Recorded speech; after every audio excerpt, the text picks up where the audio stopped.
Welcome back, baseball family. We're here with David Page. He is the author of Food Americana. And what better discussion to have with a man who has dedicated that much time to discussing food, writing about food, and experiencing food than to have a discussion about stadium eats, because we are obsessed with food, David. We are.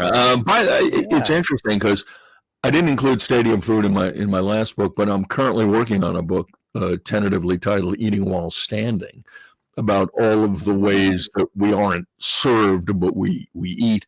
And I'm including ballpark food. So awesome. Yeah. Well, that's what we want to talk about today. And I have another question for you. I'll ask you later because I keep forgetting. So don't let me forget to ask you later. The Reuben sandwich. The Reuben sandwich. Invented in Omaha, Nebraska. What? And named for a guy named Reuben. Yeah. Everyone thinks it's a New York deli item. It was invented in Omaha. As I recall, either the owner of the restaurant or a friend of his or somebody was named Reuben, and that's it.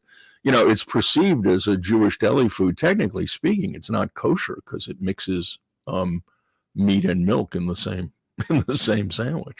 Wow. Yeah, that makes sense. Yeah, I did not know that. Okay, well, now it's been great. Thanks for having me, guys. Thanks for coming on. Thank you. Really appreciate it. I'm going to leave on a Yeah, right.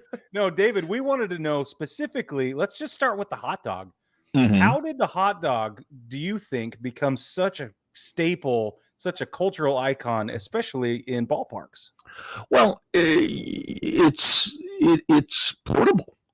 It's back then one of the few things that you could hold in a hand, hold your program in the other, or your scorecard, or whatever you had. But you know, when baseball started back in the 17th century, according to a researcher whose book I read, it was ham and cheese sandwiches and that sort of thing, ice cream, lemonade. The hot dog became popular in, I think the early 1900s. There's a story that says a guy named Harry Stevens, who was an early ballpark catering guy, invented the hot dog. It was a cold day at the Polo Grounds, and he sent his guys over to a German butcher shop to pick up some sausages. But that story doesn't hold up. And what really doesn't hold up is the allegation that there was a cartoonist in the local paper who these were referred to by Harry Stevens as dachshunds, and he couldn't spell dachshunds, so he wrote hot dog. That there's no way to prove it. It's probably not true. But the idea is that it was a portable food that was a step above peanuts, that you could easily and quickly sell and consume at a ballpark. And it became, and look, it remains the standard food. I can't find the numbers. I went looking for them, but I am relatively convinced that it remains the top selling. I mean, beer is probably the number one, but that in terms of food items, hot dogs are most likely number one. And, you know, it's funny, stadium hot dogs aren't necessarily great. The Dodger dog, I was reading a description of it. The long, sort of mushy, very skinny beef pork blended hot dog that's one of the most famous foods in baseball is sort of terrible. Okay, I had my first Dodger dog last November at a fall league game, and I was like, it's fine. I've had better, but it's not great. Well, it's no different than the Fenway Frank. It's fine. Now, obviously, you can get variations on this. At Busch Stadium, they have, what do they call it? I don't know. It's a bacon wrap hot dog in baseball. Yeah, right. It's this jumbo hot dog that they wrap in applewood smoke. See, I did my research. Applewood smoked bacon topped with baked beans, pico de gallo, spicy aioli, and crispy fried onions.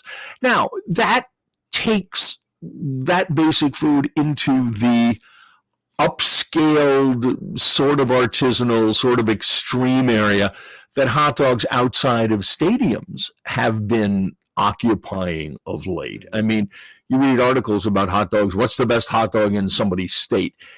in passing, they mention that it's a good, nicely spiced dog, but it's always all about the toppings or the combinations. Because, at some point, a hot dog's just a hot dog, which is fine. I love hot dogs, but it's a pretty basic food item. It's also relatively inexpensive. Well, nothing's inexpensive at a ballpark, but it is a relatively inexpensive food item. And at least until COVID, it was something people were able to comfortably pass down the row of seats, which is, I lived in Europe for a long time. I don't know if that happens at soccer games or football games, as they call them, but the uniquely American tradition of passing your food through the hands of a bunch of people who probably have just been to the restroom and didn't wash. I mean, it's just kind of gross when you think about it. It is. So that actually brings me to a question, like a debate about hot dogs. Is a hot dog a sandwich? Okay, technically, I'll go yes. Okay. Most people will disagree with me, but I'm going to get as basic as it gets. It's a protein product on a bread product. It's a sandwich. That's the way I see it. Yeah. Absolutely. So what is? Let's stick on the hot dog for a little bit, because it is halfway decent. Like here in Arizona at Chase Field, you can get a hot dog for like $2. They have their value dog, and it's fine, right? Just like every other hot dog you have. But what is it about the ballpark that we can go get a crappy hot dog, stale popcorn, and an incredibly overpriced soda and be so happy with it? No, it's childhood. What is it? It's childhood. Yeah. These are basically childhood foods. I mean, we can discuss the upscaling of ballpark food, but basically, as a kid, the first time you go to a ball game, you have a hot dog, you have a soda, and that's a memory that stays with you. And it doesn't have to just be a plain hot dog. I mean, go to a Washington Nationals game, you can get a half smoke from Ben's Chili Bowl, which is one of the greatest food items. I mean, I'd put that on my list of 10 things to eat before I die. So it does. Oh, you ever had a half smoke at Ben's? No. Oh, hello. Oh yeah. Oh yeah. Yeah. Okay. Your life is incomplete. It's phenomenal. So, but to go back to my initial point, it's childhood food. It's hot dogs, peanuts, popcorn, ice cream, Cracker Jacks, soda. The soda, when you get older, is replaced by adult soda, which is beer, which is usually an incredibly overpriced, lousy beer. Although increasingly craft beer has come to baseball parks, especially in Colorado. But it's childhood food, and that's a wonderful thing. It's a memory. I mean, what could be better? So you're saying I'm doing the right thing by every time I take my kid to the ballpark, I am shoving sugar at her, and I'm forging positive neural pathways that are associated with basically drugs to make sure that she has a good experience and wants to go back to the ballpark. Well, as Chris Rock says, as long as you keep her off the pole. Yeah. She's not getting on the pole. Yeah, so there you go. You're a good father. There you go. My life is incomplete, and I'm a good father. This is great. I feel good. You've never been. You gotta go. I gotta go. Ben's Chili Bowl. It's this hole in the wall. I mean, there's bizarre stories about it. His number one customer, the only customer allowed to cut the line, and this was before the news caught up with him, was Bill Cosby.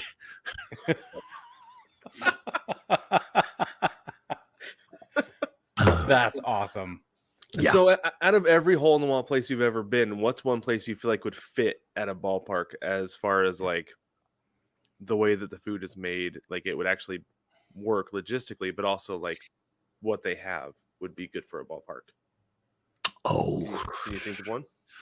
Geez. There is a small diner in either Boulder or Colorado Springs that sells these massive plates of hash browns covered with various proteins, eggs, sauces, cheese. And if you can eat nachos at a ballpark, and they were first introduced at Ranger games. You could do this, and the place, I don't remember the name, but it literally is a very small post-war diner that was painted purple and turrets were put on. It looks like a purple castle, and these plates are fantastic. Wow. Yeah. That's So awesome. tell me about nachos. You said that they were first introduced at Rangers games. Yeah, nachos were, as the best anyone can tell, nachos were invented by a guy whose nickname was Nacho at a small restaurant in Piedras Negras, Mexico, across the border from Eagle Pass, when a group of American military wives came in, probably drinking, but wanted something to eat, and the cook was gone. And so this guy whipped up a bunch of nachos, and I mean, they had no name. But his nickname, Nacho, is a Mexican nickname for someone named Ignacio. So they said, "What is this?" He said, "It's nachos especiales," and that's how they came to be. But it was a guy named Frank Liberto who really made nachos a thing. Because he was the one who first served them at the Texas Rangers games in Arlington. I think it was 1976. And he's the guy, I believe, who invented the pumpable fake cheese, which made it possible to do nachos as a kind of fast food. And as I recall, he was skeptical that you could sell these at a baseball game, but the folks running the Rangers wanted to expand their offerings and give it a shot. And of course, it took off. Although, to be fair, what really made nachos a national thing was not baseball, but football. During a Monday night football game, it was Cosell and company in the booth. And during the game, the stadium brought them food and stuff and delivered a plate of nachos, which these guys had never seen before. And Cosell was going on and on about, he first called them Nachos, I think. And that's what made the nacho. And now, of course, you can get all kinds of, piled high with garbage nachos at various ballparks. Even though by definition or description, one would say, how the hell do you eat that at a game? But, people eat all sorts of things at games now. Well, I'm gonna actually put up an overlay of my favorite garbage can nacho platter that I've seen. This is the garbage can nachos at the Savannah Bananas games. And hold on, that's not even Major League Baseball. That's a summer collegiate league. They have to do anything they can, and that's fine. That looks like a great platter of food. But you could cater a bar mitzvah with that thing. You could, and they do, because it's a picnic atmosphere and everyone's in it for everybody else. Have you been to a Bananas game, David? No. The only minor league games I would go to were in St. Paul when we lived in Minneapolis. It was not like going to a Twins game, in that occasionally someone got on base, but it was fun. It's cheap, relatively cheap, and it's goofy, and that's fine. Yeah. I kind of feel sorry I feel sorry for some of the players there, because here you are, you're in AAA, you're trying hard to make the club, and the team is not being sold on the basis of your performance. It's being sold on the basis of bring your family out and have a goofy time. Yeah. Yeah, the Saints are known for that. Like, there's like the massage nun who makes her way around the stands, and there used to be the train tracks out in the outfield, right? This is more than I know. Oh, see, I learned some of this stuff when I was up there. You're way beyond my level of competence, because having dropped $30,000 on the Twins, I only went to Twins games. Focused on the Twins there. Yeah. Significant investment. Yeah. We would go there for dinner. We'd leave the office, drive 20 minutes, have dinner, watch them get down 10-2 and leave by the 5th. I mean, yeah. Oh man, that's so brutal. Oh my and goodness. It's a shame, because I hate to say this, I rarely use any kind of influence based on television, but we got put at the head of the line for those season tickets because the guy in charge of the thing was a big Diners fan. Nice. So, yeah. Then he saw me in the clubhouse one day, in the restaurant one day, and he said, "I thought I'd see more of you this year." I said, "I thought I'd see a better team." It was like the year after Maurer won everything, Yeah. Yeah. That's funny. Okay, I have another question, Brad. Do you mind if I jump in real quick? Yeah, go So ahead. Brad and I have a sort of system that we've created, and it's Mhm. interesting that it's evolved from two separate locations and two separate, experience bases between the two of us. But we do a lot of the same food behavior at baseball games. We have, like, we walk in and this is what we get first. We get our main meal of the day, and then we have what we call the fourth inning snack. And we find that for us, that's just the perfect time to jump up. For me, it's a soft pretzel. For Brad, it's what is it? A pulled pork sandwich? What's your fourth inning snack? No, it's usually popcorn or ice cream. That's right. Or put them together, yeah. Yeah. Popcorn and ice cream together? What the hell? No, we'll get there in a minute. I have a question about that for you. Go ahead, Brig. Okay.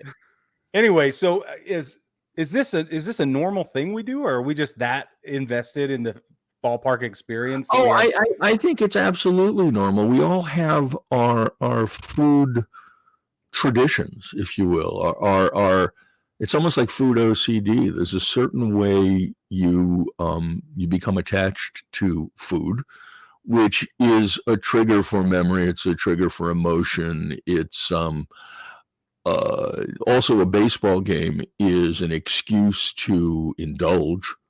So, you can build in a 6th and 7th and 8th inning snack if you want. But yeah, that's absolutely, I think everyone does that. Absolutely. Do you have a routine? Do you have a system you follow, or? Yeah, but I'm weird. I would go to my seat first. Now, it was different in Minnesota because you walked in through the restaurant, so we timed it to eat. And then, during the game, there were waiters who would bring you alcohol and things. So it was really obnoxious. But no, I would traditionally get seated and then second inning call over a hot dog vendor. And I tend to prefer having everyone in the stadium touch my food before it gets to me. So I would do that. And I frankly would have a hot dog 2 or 3 times during a game. Yeah. Maybe some ice cream and likely a beer. I don't eat as much as some people do at a baseball game because I actually, your hands are full. I'd rather, be able to stand up if somebody hits a home run. So I guess what I've just fessed up to is I'm mostly a hot dog guy. Nice. Yeah. Nothing wrong with that. I wore this shirt today for a reason. It says a hot dog at the ballpark is better than a steak at the Ritz. You know who said that? Humphrey Bogart. Correct. Yeah, it's one of our shirts on the shop. I wanted to wear it today because it's my. Yeah. I know his son.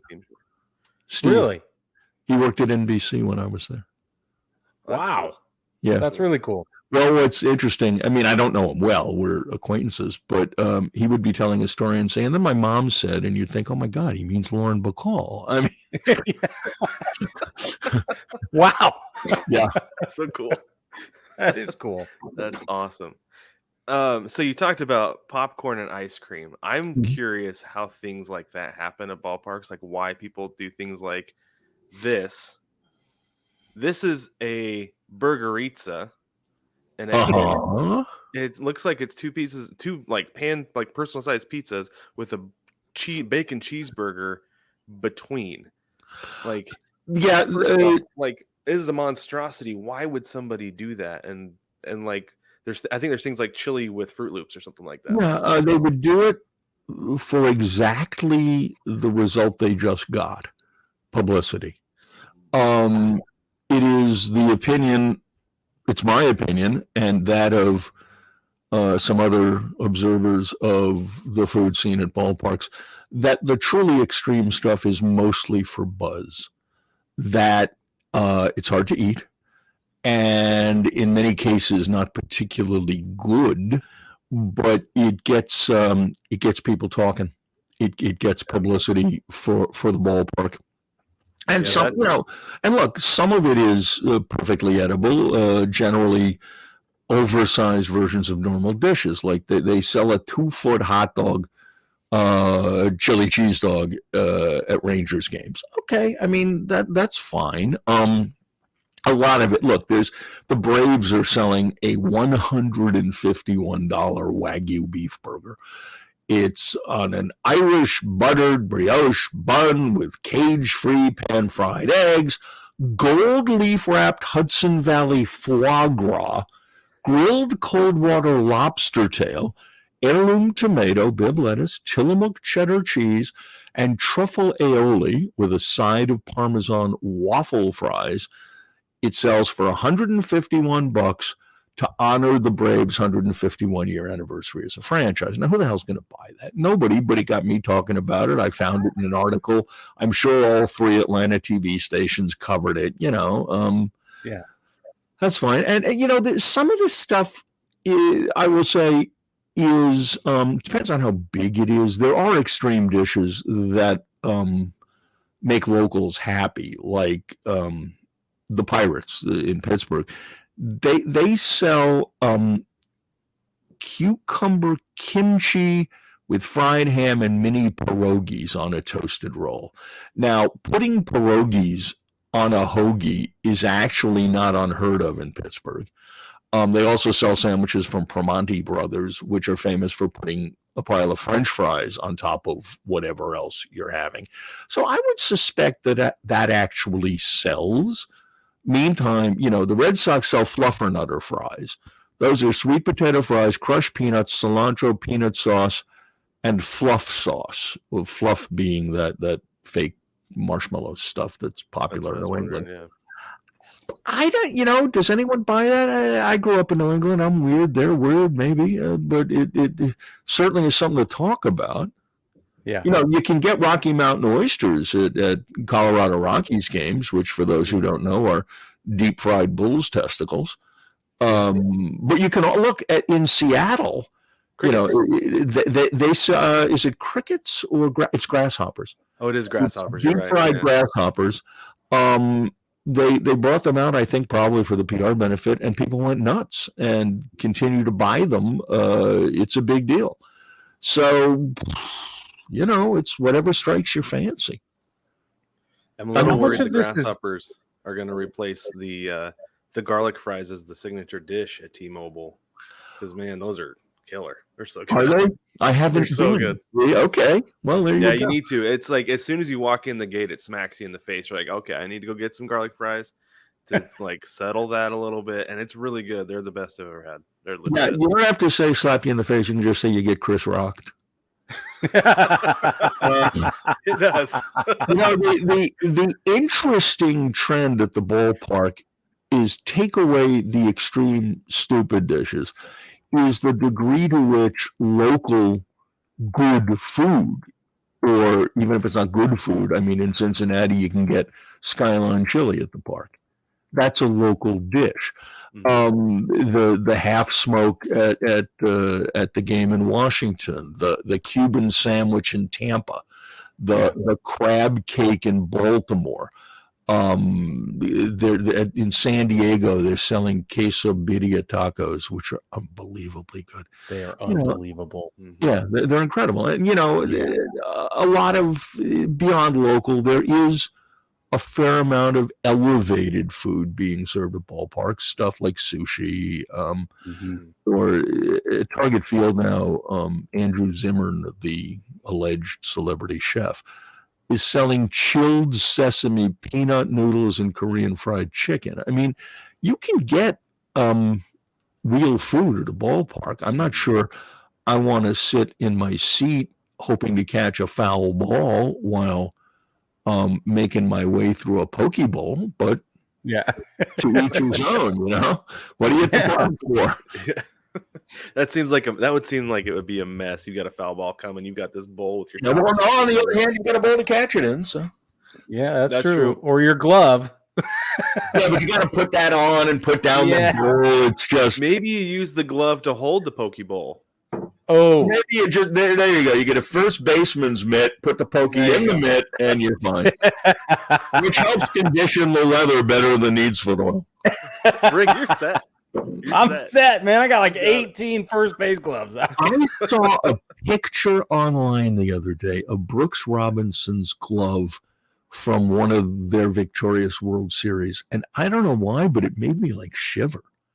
Yeah, it just looked like a glove, but it was his. And I'm old. I remember him. Couldn't hit worth a damn, but Jesus Christ, pardon me. Geez, did he have range? for sure. Yeah, that's awesome. Yeah, totally. Cool. There are certain things like here in Chase Field, they have like a museum out in center field where you can go in, you can see the World Series trophy, and there's all this stuff where, like, I think the World Baseball Classic was hosted here, so they have stuff from that. They have all the Gold Gloves, Silver Sluggers, have a bunch of baseballs signed by everybody who came through the organization. It's cool just to see the stuff. It's like, man, well, that guy handled that. But again, see, baseball has equipment. Very few kids who played football saying, just let's have a team, let's have a game, and they went at each other. They didn't own stuff. But when you played baseball, you owned your glove, and you probably owned a bat, and they were prized possessions. And you talk to each other about, I got a new glove. How do I break it in? Well, and everyone had you put a ball in it, and then you wrap string around it, and then you bury it in the ground for a year. Whatever. I remember the same. Yeah, exactly. When I was a kid, the Wilson A2000 kangaroo leather glove came out. Now, this was before PETA, and we can discuss whether you should be making gloves out of kangaroos, but that was like somebody had one that I knew, and I thought to myself, that person must be wealthy. Yeah. I mean, that's major league players use that glove. It's a status thing. And you can smell a glove. It's just it evokes emotions. It does. Yeah. Yeah. That's one of my favorite things to do, sitting in the game and just smell the glove, smell the game. Yeah. Or the Pokeball, either one. Or the Pokeball. Both. You could have both. Yeah. So let's talk. Let me shift gears really quick into lowbrow, basic, cheap, just ridiculously cheap food. Like at Fenway, you can get fried dough, which is just a scone, right? It's just a deep fried thing of dough with honey butter on it. I guess. Okay. Right. So what is it? Is baseball like the last vestige of crappy food that we are still in love with? I'm not sure it's the last vestige. This is a country that loves crappy food, but it goes back to what I said earlier about an allowable indulgence. When you go to a ballpark or a state fair, and those are certainly not as numerous, but I'm including fair food in my next book, and we went to the Minnesota State Fair last September, reporting for the book. The rule is there's no rule. Eat as much of this terrible stuff as you want. And, I'm sure more than one kid has puked in the parking lot outside Dodger Stadium, but it's like a cheat day in life, you go on in. I mean, look, Cracker Jacks are probably not the best thing for you, but I sure like the prize. Ice cream, it's just the real killer for me. And I don't know how many ballparks still sell this. You'll have to tell me. Cotton candy. Hey, kid, let's eat a pound of spun sugar. I mean, that's my kid gets it every time. Really? Mine too. Every single time. Asks for it. Yeah. Okay. I like it. I rest my indulgence case. Yeah, you do. And Dippin' Dots. Dippin' Dots and cotton candy and popcorn. Those are my kids. That's what she wants every time. Well, that's a full balanced diet.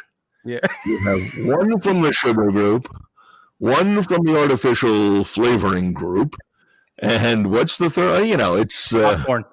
Styrofoam. No, popcorn is all natural. Popcorn's the organic element. There you go. There you go. With But salt. it has to be doused in fake butter, or else they're not going to eat it. That's right. Yeah, and I think that fake butter is clearly made from old tires. Yeah. Oh, for sure. Yeah, I don't know what's in that stuff. Why is it so much better at a ballpark than it is at a theater? I will never understand. But it's better at a ballpark. Everything's better at a ballpark. It's true. Yes. Everything's Yes, better I at a agree. ballpark. That's I the mean, one. look, it's part of a 360-degree experience. Movies are not that. I love movies. Movies are wonderful, but at a ballpark, think of it if you're a kid, a little kid, and you're not really into the game, but there's people all over the place you can make faces at. There's yelling, there's jumping up and doing this, and if you're a kid, you do it out of sequence with everyone else. There's just so much to see and do. And I remember the first time, to this day, I still get this feeling. When you walk up and through whatever doorway number you have for your seats, and you get that first glimpse of the field, it's magic. And as a kid, the first time you see a ball field, it's huge. It's the biggest thing you've ever seen,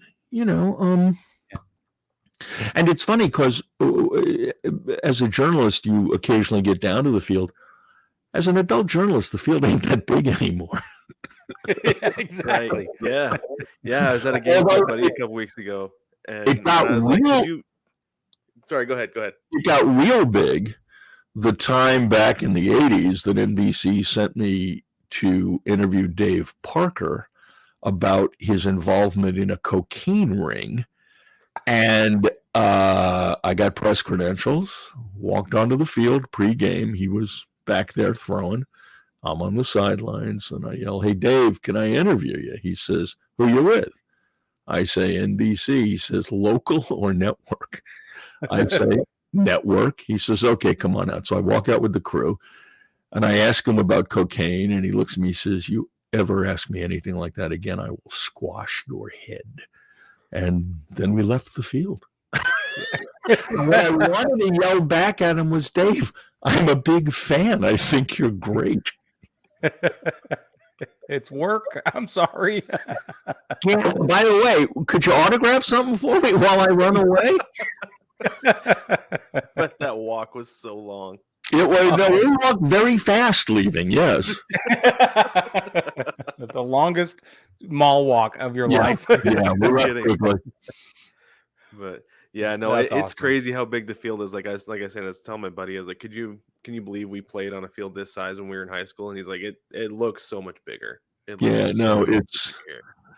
and back when the Twins played in the Humphrey Goober Dome, that was the most unpleasant on-field experience in the world. The whole thing felt cheap. You know what I mean? It was like, what the hell is this? And it was a perfect metaphor for the whole thing when the roof collapsed. Right. I remember On the other hand, it's interesting. You talk about ballpark design. They obviously never considered prevalent air currents, because when they moved into Target Field, they stopped hitting home runs. There was something about the location, because the fences were not that far, but they couldn't hit home runs. Wow. Yeah. But speaking of amazing. cheap, though, like I remember going to the Kingdome for the first time and looking down and being like, this is like living room carpet. Yeah. Oh, the whole. Like AstroTurf. Yeah, but I mean, the whole story of AstroTurf is absurd. They open the Astrodome. All of a sudden, outfielders can't see the ball, so they paint the roof. All of a sudden, grass won't grow. Hello, Monsanto. We're kind of screwed here. I mean, look, AstroTurf and the true bane of anyone's existence, those ridiculous National League sliding pits that they had. Come on. What are the sliding pits? They on AstroTurf infields, they had like an area around the bag that was dirt. Oh, yeah. Yeah, So instead of having the big full diamond, it was like a yeah.